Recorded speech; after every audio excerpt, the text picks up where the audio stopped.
28 августа 1963 года, за несколько минут до выступления Мартина Лютера Кинга, если вы знаете, это чернокожий борец за права чернокожих был, который был позже убит, белый человек произнес на ступенях мемориала Линкольна речь.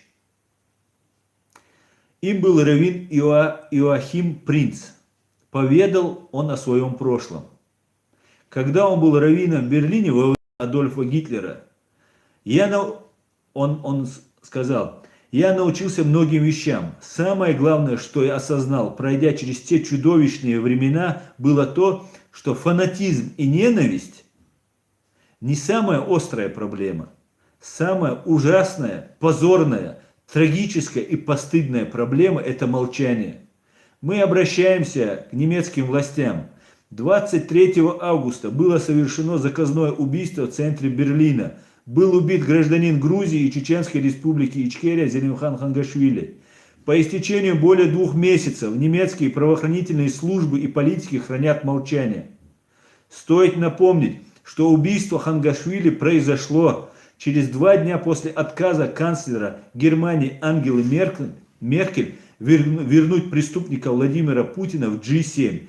И точно в то же самое время, когда чеченские правозащитники, активисты и политики проводили акцию в Берне с требованием начать расследование по преступлениям, совершенных политическими и военными силами Российской Федерации на территории временно оккупированной Чеченской республики Ичкерия.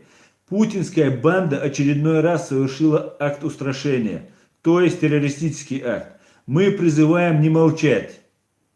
Мы требуем равенства и в правах и справедливости.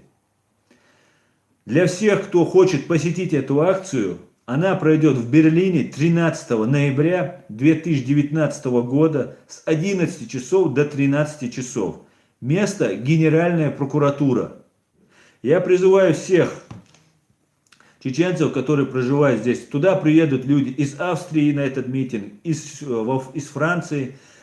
Наши известные, знаменитые правозащитники туда приедут. Туда приедет Саид Амин Ибрагимов, туда приедут другие наши известные. Призываю всех чеченцев прийти на этот митинг. И мы должны потребовать, чтобы Генеральная прокуратура, власти Германии ответили нам на наши вопросы. Почему нас убивают, и это дело замалчивается? Почему мы, чеченцы, которые проживаем здесь, в Европе, выдаемся на унижение, пытки и смерть, нарушение всех конвенций? Почему себе европейские государства, в том числе и Германия, позволяют это? Мы не намерены это терпеть.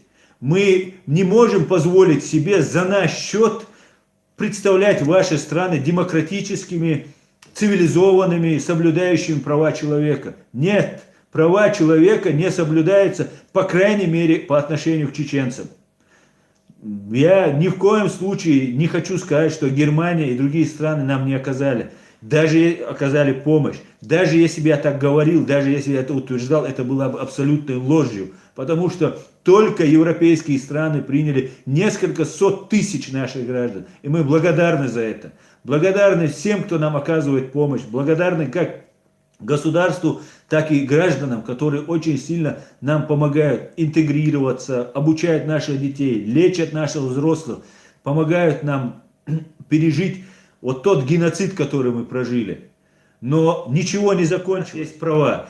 Или же я призываю и ООН, и Международный институт, и власти Германии, скажите, у вас нет прав. Права распространяются на всех, кроме чеченцев. Мы на это тоже согласны, это будет, по крайней мере, хотя бы честно. Мы призываем вот всех чеченцев, я лично призываю прийти посетить этот митинг.